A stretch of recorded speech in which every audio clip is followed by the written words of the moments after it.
자, 벌써 마태복음 104번째 시간입니다. 제목은 겸손한 구원자 예수 그리스도예요. 겸손한 구원자 예수 그리스도라는 말씀으로 하나님의 말씀을 나누겠습니다. 선거 때가 되면 사람들은 자기들의 기대를 충족시켜줄 후보를 찾죠. 이번 대선에서도 마찬가지였습니다. 대통령이 탄핵일에는 초유의 사건, 희대의 사건이 벌어진 후에 우리나라 국민들은 그 어느 때보다도 더 커다란 기대를 품고 대통령을 뽑았어요. 아마도 보수는 보수 나름대로 기대하는 바가 있었을 것이고 진보는 진보 나름대로 또한 기대하는 바가 있었을 거예요. 양쪽 진영 모두가 자기들의 기대를 충족시켜줄 후보를 적극 지지했는데 이번에는 진보 진영의 대통령이 됐죠. 그러면서 진보 쪽에 있는 사람들의 기대가 한껏 높아졌습니다. 이번 대통령이 꼭 자기들의 기대, 자기들의 품고 있는 그 욕구들을 충족시켜 줄 것이라고 바란 것이죠. 그런데 1년이 지나가면서 어떻게 됐습니까? 조금씩 파열음이 생깁니다. 보수 쪽은 당연하고요. 심지어 진보 진영에서도 이런저런 불만이 터져나오고 있는 상황이죠. 이유는 분명해요. 원하는 만큼, 기대했던 만큼 대통령이 채워주지 못했기 때문이에요. 사실 이것은 이번 대통령만이 아닙니다. 대통령 선거가 있을 때마다 늘 반복되는 일이죠. 한껏 기대를 품고 뽑아줬는데 자기들이 원하는 만큼, 자기들이 원하는 것을 충족시켜주지 못할 때 사람들의 환호성은 순식간에 비난이 됩니다. 바로 전 대통령도 그랬고 그 전 대통령도 그랬고 그 전 대통령도 그랬어요. 이것은 사람들의 본성적인 심리예요.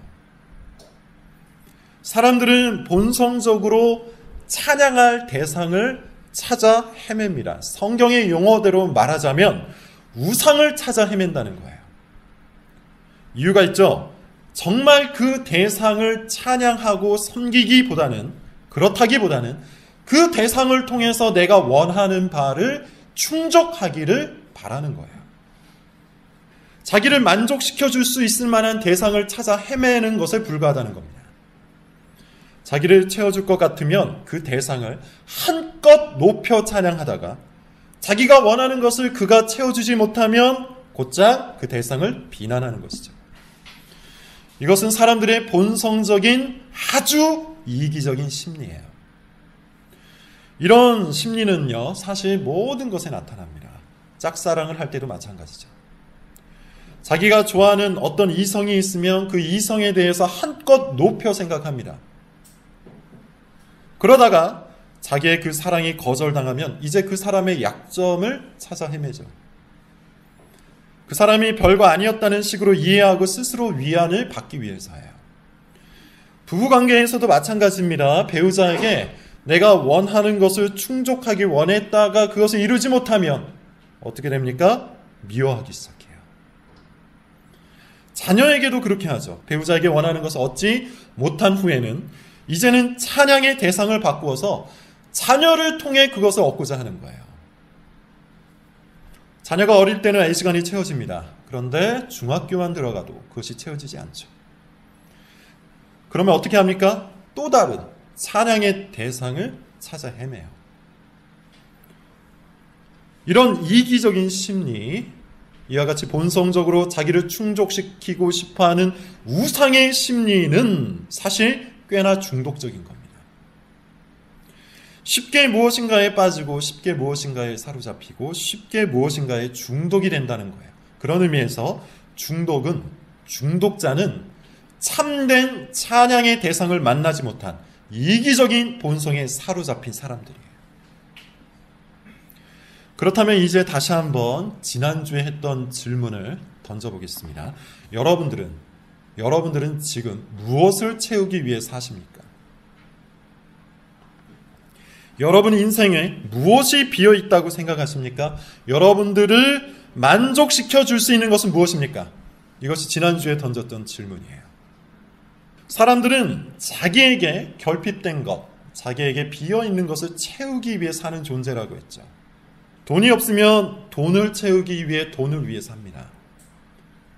한평생 인정을 받지 못했으면 그 갈급함을 채우기 위해 사람들의 평판을 찾아 헤매며 살아갑니다.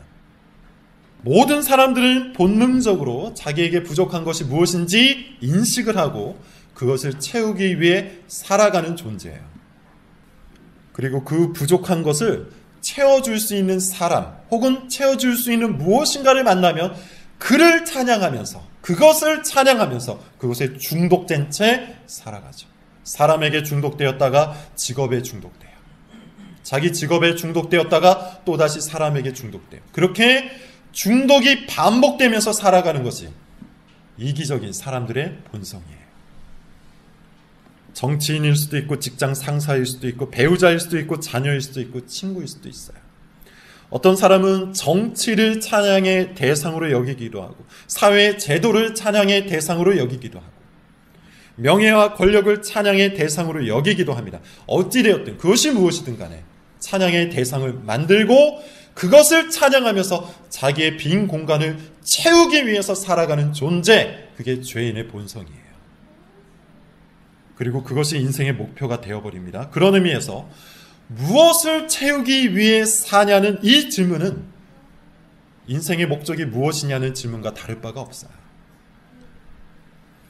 그리고 이 질문은 당신의 구원자가, 당신을 진정으로 구원하는 자가 누구이냐라는 질문과도 다를 바가 없습니다. 나를 채워주고 나를 만족시켜주고 나의 찬양의 대상이 되시는 분, 그분이 바로 나의 구원자인 것이죠.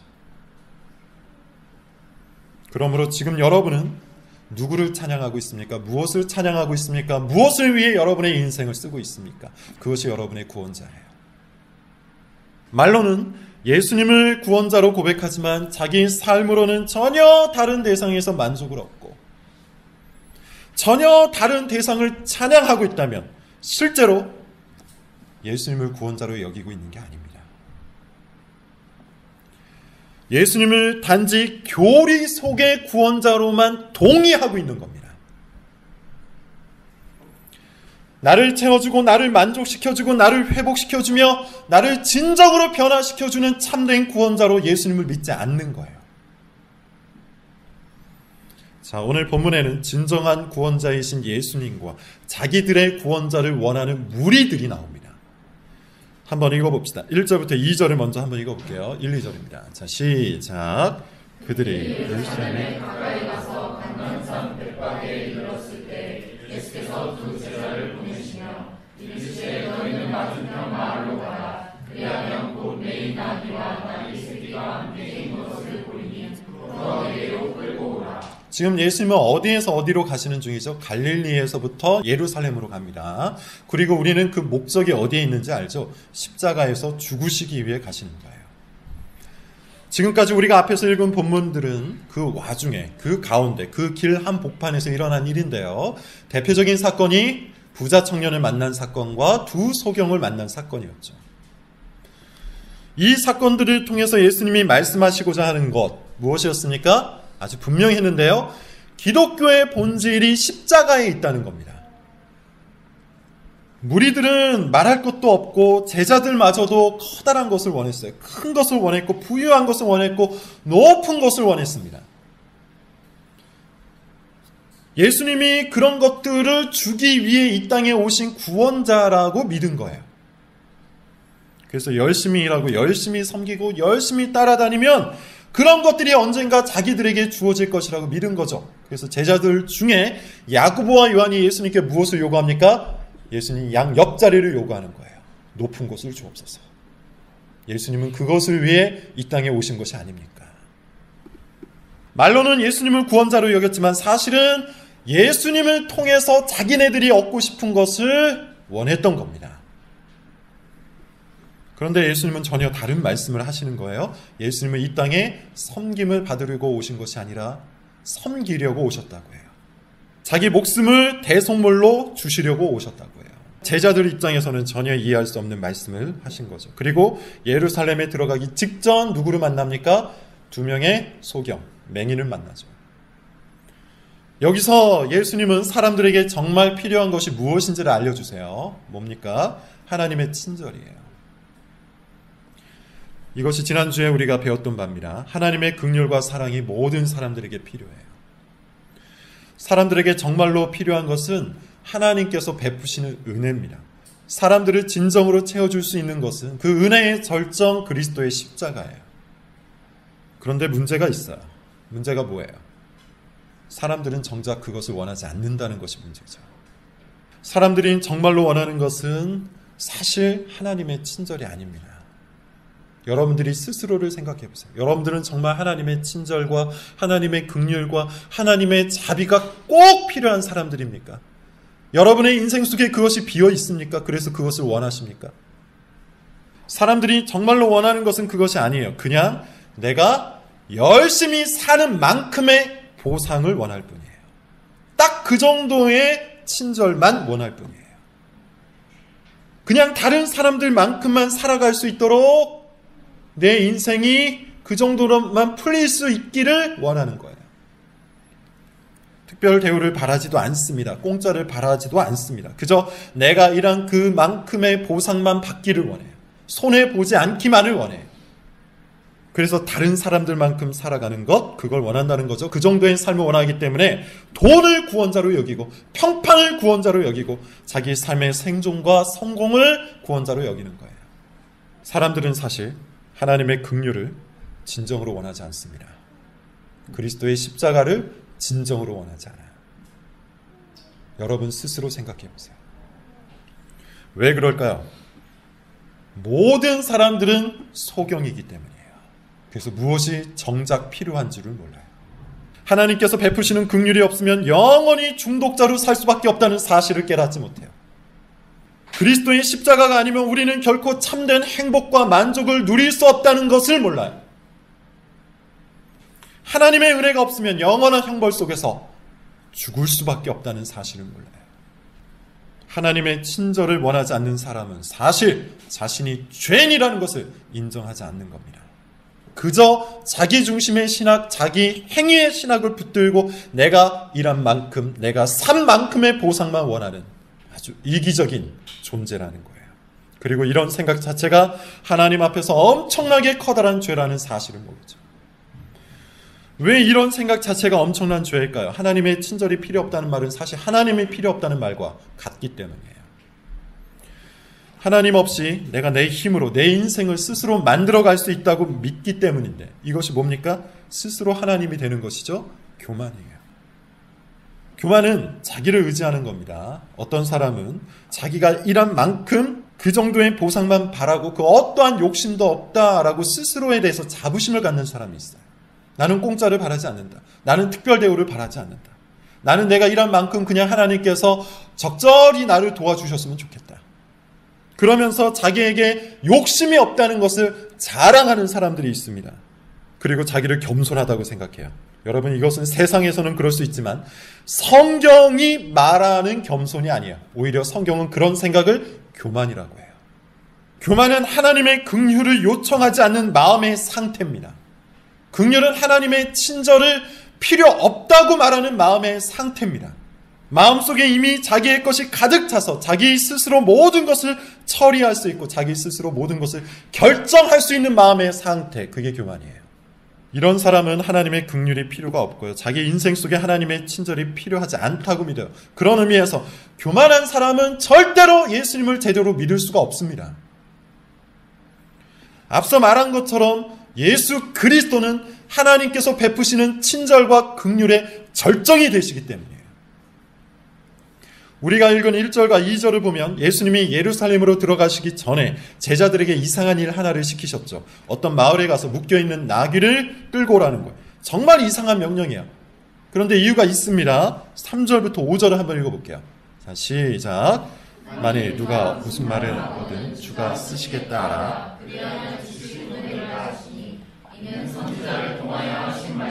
이르려 하시리라. 일렀을 시온 딸에게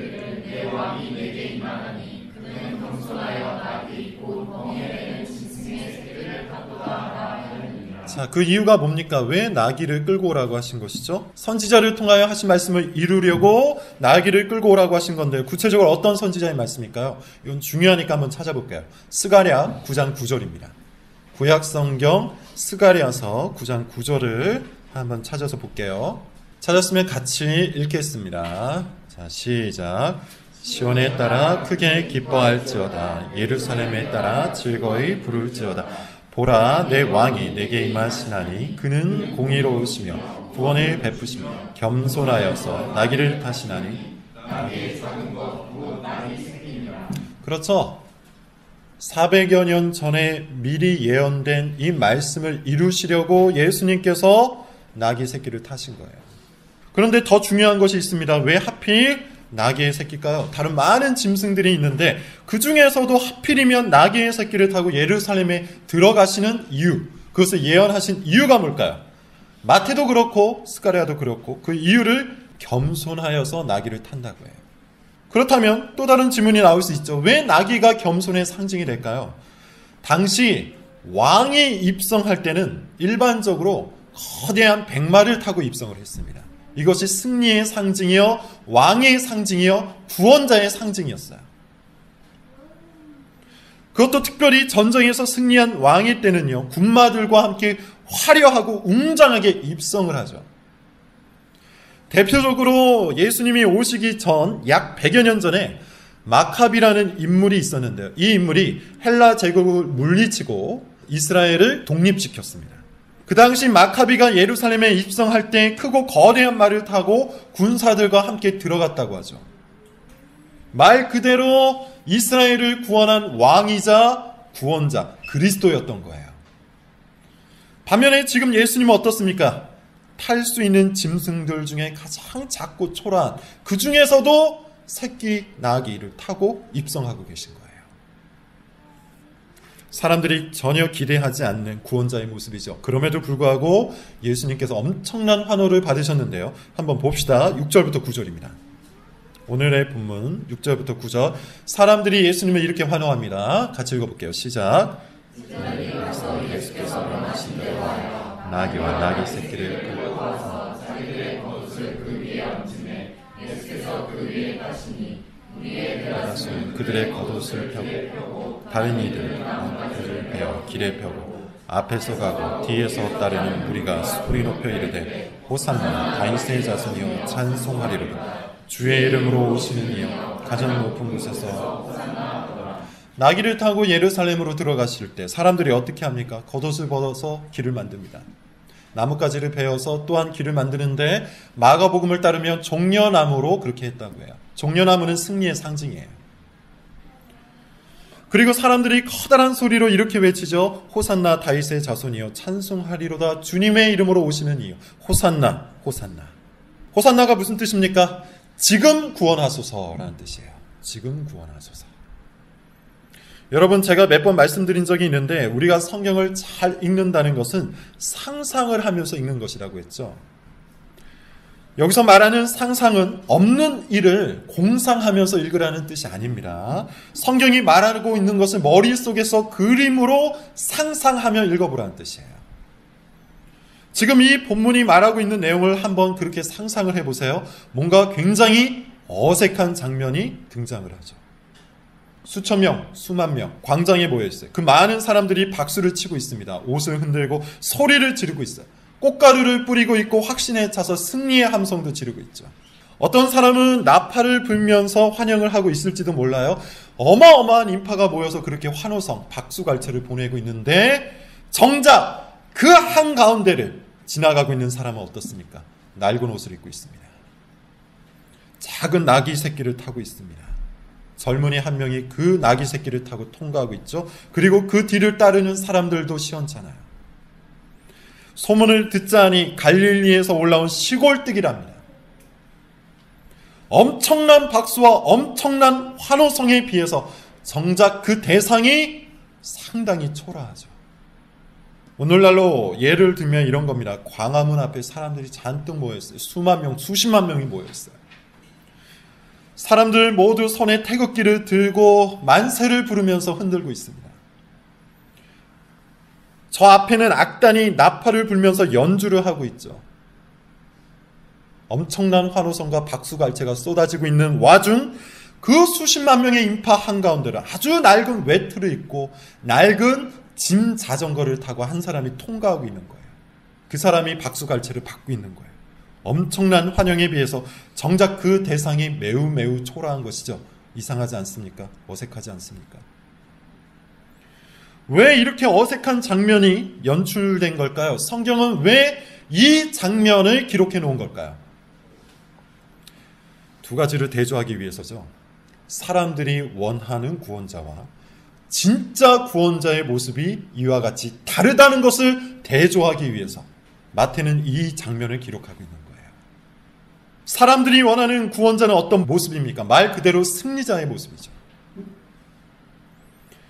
박수를 받고 환영을 받고 영광을 받는, 우리가 원하는 그 모든 욕망들을 다 성취한, 그래서 우리에게도 박수를 받게 해주고 환영을 받게 해주고 영광을 받게 해주는 그런 구원자를 사람들은 원해요. 다시 말하면 내 욕망을 채워줄 수 있는 구원자를 원한다는 겁니다. 반면에 진정한 구원자 예수님은 어떤 모습입니까? 겸손한 구원자예요. 순종하는 구원자예요. 욕망이 활활 타오르는 구원자가 아니라 말씀을 정확히 따라가는 구원자입니다. 여러분, 우리는 다시 한번 우리의 믿음을 점검해야 합니다. 우리가 정말 원하는 구원자가 어떤 구원자인지를 스스로 한번 확인해 보셔야 한다는 거예요. 예수님을 믿는다고 하지만 사실은 성경이 말하는 예수님이 아니라 내가 만들어낸 환상 속의 예수님일 수 있기 때문이죠. 내 욕망 안에서 만들어진 가짜 예수님을 믿고 있을 수 있기 때문에 우리는 항상 말씀을 통해 우리가 믿는 믿음, 우리가 믿는 그 믿음의 대상 예수님을 점검할 필요가 있는 거예요.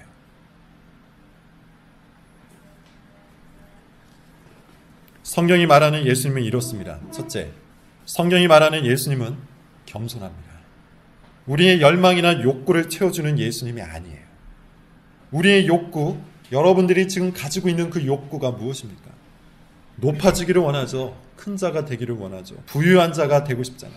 나를 높이고 나를 채우고 나를 크게 만드는 나 중심의 구원을 우리는 원합니다. 그것은 우리의 부패한 욕구예요. 그렇게 우리가 원하는 예수님은 이 욕구를 채워주는 구원자가 될 수가 없어요. 성경이 말하는 예수님은 우리의 부패한 욕구를 채워주는 구원자가 아닙니다. 성경이 말하는 예수님은 우리의 욕구 자체를 바꿔주신 구원자예요. 우리의 부패한 욕구를 채워주는 구원자가 아니라 이 부패한 욕구를 바꾸시는 구원자예요. 왜냐하면 우리는 우리에게 진정으로 필요한 것이 무엇인지 모르는 존재이기 때문이에요. 우리가 바라는 것이 사실은 망하는 것들이라는 것을 모르기 때문이에요. 중독자들을 한번 생각해 보세요. 술 중독자를 한번 생각해 보세요. 술 중독자는 무엇을 간절히 욕망합니까? 술을 욕망하죠. 마약 중독자는 무엇을 간절히 욕망합니까? 마약을 욕망하죠. 하지만 술 중독자가 술을 원한다고 술을 주는 사람이 있습니까? 마약 중독자가 마약을 간절히 욕망한다고 그 욕구를 채워주는 사람이 있습니까? 만약에 그런 사람이 있다면 그 사람은 이 중독자를 사랑하는 사람이 아니라 이 중독자들을 망하게 하려는 사람일 거예요. 마찬가지죠. 우리 역시도 죄에 중독된 사람들입니다. 그러므로 우리가 원하는 것들 대부분은 우리를 망하게 하는 것들이에요. 하나님과 우리 사이를 갈라놓는 것들이에요. 나를 채우고 나를 높이고 나를 크게 만들고자 하는 그 욕구들은 하나님이 아니라 나를 신처럼 떠받들게 하기 때문이에요. 그런 교만한 욕구일 뿐이에요. 그리고 그것은 나를 망하게 합니다. 나를 죽게 합니다. 그러므로 진정한 구원자는 나의 이 부패한 욕구를 채워주는 구원자가 아니라 나의 이 부패한 욕구를 거룩한 욕망으로 바꾸어주는 구원자죠. 이 욕구를 어떻게 바꿉니까? 겸손한 욕구로 바꿉니다. 교만한 욕구, 곧 자기를 드러내고 자기를 과시하고 자기를 의지하는 욕구가 아니라 하나님을 드러내고 하나님을 높이고 하나님을 의지하고자 하는 욕구로 바꿔요. 이 겸손한 욕구를 가지고 이 욕구대로 살아갈 때 비로소 우리 인생이 참된 구원, 참된 행복, 참된 만족을 얻을 수 있는 겁니다. 여러분은 어떤 예수님을 원하십니까? 부패한 욕구를 채워주는 예수님입니까? 아니면 그 부패한 욕구를 겸손한 욕구로 바꾸어주는 구원자입니까? 둘째, 성경이 말하는 예수님은 순종하는 예수님이에요. 나귀를 타고 입성하시는 그 예수님은 제 멋대로의 구원자가 아니시죠.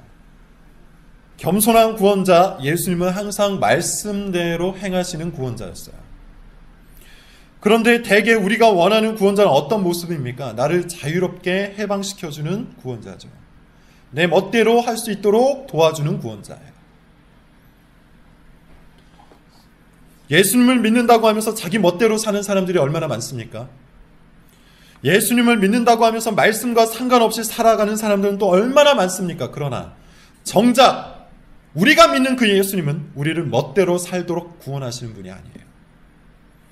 말씀과 상관없이 살아도 천국에 들어갈 수 있는 방법을 만들어 놓으신 분이 아니에요. 성경이 말하는 예수님은 항상 말씀을 따라 순종하는 예수님이고 우리로 하여금 그 말씀에 순종하도록 도와주시는 예수님이에요. 그러므로 여러분, 다시 한번 묻습니다. 여러분이 믿는 예수님은 어떤 예수님입니까? 자기 멋대로 살아도 천국에 들어갈 수 있다고 말하는 예수님입니까? 아니면 말씀대로 살아서 구원의 길을 끝까지 걷도록 도우시는 예수님입니까? 마지막으로 성경이 말하는 예수님은 십자가 위에서 죽으시는 예수님이에요.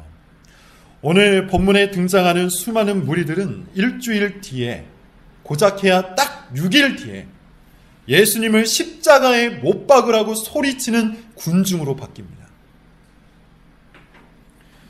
그들은 예수님께서 더 강력한 힘으로 군림하는 왕이 되기를 원했어요. 그런 구원자가 되기를 원했는데 정작 예수님은 어떻게 하시죠? 자기 힘을 포기하세요. 자기 권리를 포기하세요. 스스로 십자가 위에 올라가세요. 왜 그와 같이 하신 걸까요? 예수님이 죽으셔야만 우리가 살기 때문이죠. 이 말이 중요해요. 예수님이 죽으셔야만 우리가 살기 때문에 예수님은 자기의 권리와 힘을 포기하고 스스로 십자가 위에 올라가신 거예요. 예수님이 고난 받으셔야만 우리가 회복될 수 있기 때문에, 사람들은 여전히 자기들이 죄인이라는 것을 인정하지 않기 때문에 십자가의 구원자도 원하지 않아요. 죽어야만 하는 구원자를 원치 않는 겁니다. 그러나 예수님은 자기가 죽어야만 우리가 산다는 것을 아셨어요. 그렇게 사람들이 원하는 방식대로 구원하지 아니하시고, 사람들이 싫어하는 방식, 그러나 하나님께서 원하시는 방식, 곧 십자가의 방식으로 우리를 구원하시는 거예요. 이것이 성경이 말하는 우리의 구원자, 겸손한 구원자 예수님. 여러분, 그러므로 핵심은 바로 여기에 있습니다. 우리는 우리 자신에 대해 어떻게 생각합니까? 지난주부터 계속해서 묻고 있는 것처럼 여러분에게 정말 필요한 것이 무엇이라고 생각하십니까? 우리 안에 비어있는 것은 무엇입니까? 만약에 여러분 중에 누군가가 스스로를 죄인이라고 생각하고 자기 안에 하나님이 비어있다는 사실을 깨닫는다면 그 사람은 겸손한 십자가의 구원자 예수 그리스도를 간절히 요청할 거예요. 그리고 그 사람은 진정 복된 사람이죠. 십자가 안에서 참된 구원, 참된 만족, 참된 행복을 얻을 거예요. 세상에서는 결코 얻을 수 없고 이해될 수 없는 진정한 평안이 십자가 위에 있습니다. 참된 기쁨이 십자가 위에 있습니다. 그러므로 오늘도 우리는 간절히 사모해야 합니다. 성령이 우리를 깨닫게 하시고 성령이 말씀대로 살아가도록 성령의 도우심을 간절히 요청해야 합니다. 기도해야 합니다. 성령이 알게 해주셔야만 우리는 우리에게 정말 필요한 것이 무엇인지를 알 수 있기 때문에. 그런데 이 어리석은 사람들을 보세요. 오늘 본문 10절, 11절입니다. 자, 마지막으로 읽고 마칩니다. 시작. 예수께서 예루살렘에 들어가시니 온 성이 소동하여 이르되 이는 누구냐 우리가 이르되 갈릴리 나사렛에서 나온 선지자 예수라 하니라. 온 성이 난리가 났습니다. 예수님에 대한 이야기를 서로 나눕니다. 예수가 어떠하다, 예수가 어떠하다 이렇게 얘기해요. 그리고 사람들이 서로 묻기를 이 사람이 누구냐 이렇게 물어봐요. 뭐라고 답하죠? 나사렛에서 온 선지자 예수라고 해요. 그들에게 예수님은 여전히 선지자였어요. 여전히 나사렛 사람이었어요. 여전히 구원자일 수도 있고 아닐 수도 있는 그런 사람이었습니다. 이 무리들은, 이 군중들은 여전히 바리새인의 복음과 예수님의 복음 사이에 서서 갈등하고 있을 뿐이에요. 여러분은 이 사람을 누구라 하시겠습니까? 진정 겸손한 구원자, 내 욕망을 바꾸고 내 삶을 바꾸고 내 영혼을 바꿀 진정한 구원자 예수 그리스도라고 고백할 수 있습니까? 나에게 필요한 유일한 구원자라고 고백할 수 있습니까? 나를 만족시켜주고 나를 기쁘게 하고 나를 행복하게 해주는 다른 어떠한 것이 없어도 오직 그리스도로만 만족할 수 있는 그런 구원자라고 고백할 수 있습니까? 역사를 바꾸고 문명을 바꾸고 세상을 바꾼 이 단순한 고백, 이 고백이 여러분의 마음으로부터 흘러나와 여러분의 인생도 바꿀 수 있기를 간절히 바랍니다. 기도하겠습니다.